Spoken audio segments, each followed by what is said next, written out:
Threat of cyber attacks from Russia right now is very elevated, experts say. Let's bring one of those experts to help us understand what might be next in the cyber warfare front. Brian Murphy is the Vice President of Global Operations for Logically AI. He's also the former acting Undersecretary of Intelligence for the Department of Homeland Security. Good to see you here, Brian. Thanks for taking the time.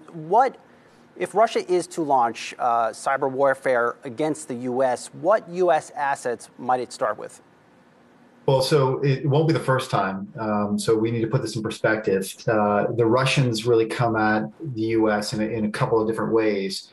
The first way is what actors will be the delivery of any kind of attack that they put together. And so you have really two sets: the Russian military, the SVR, GRU, and maybe the FSB, or their proxy groups that is more likely what they'll use, which are organized crime traditionally, or actors in third countries. What they'll go after is infrastructure in the United States, cyber infrastructure. They've done this before, so it's hard to predict exactly where they'll go, but if the past is any predictor of the future, and it may be in this case, they'll look to hit things like SCADA systems or industrial control for, let's say, water purification plants.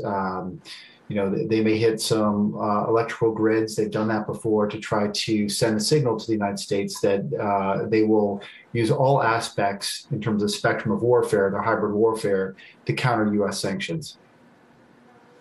It's pretty alarming, Brian. Are big companies prepared for these type of cyber attacks right now? That's a great question. I think it just depends, right, on the company. So.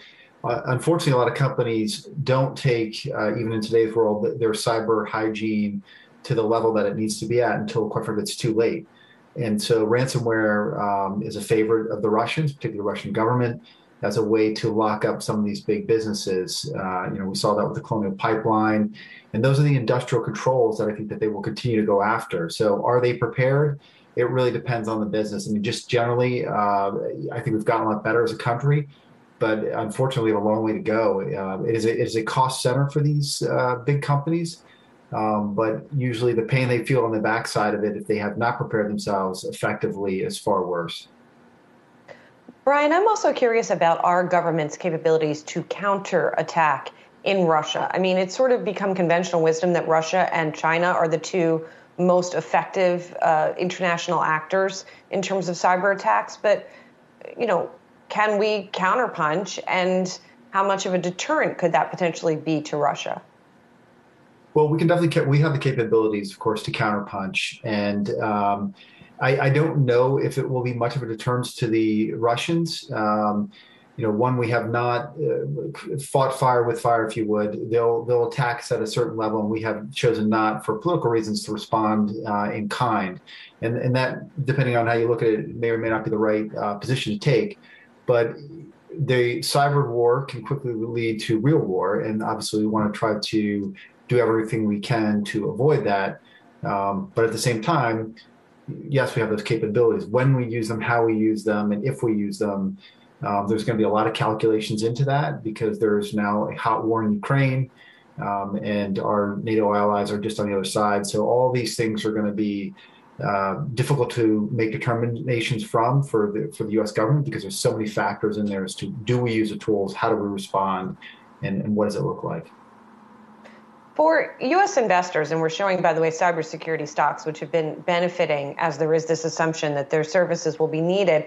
But I'm also curious how investors should be viewing the risk of potential attacks to U.S. businesses, to infrastructure. How severe can we expect them to be potentially, and could they affect business?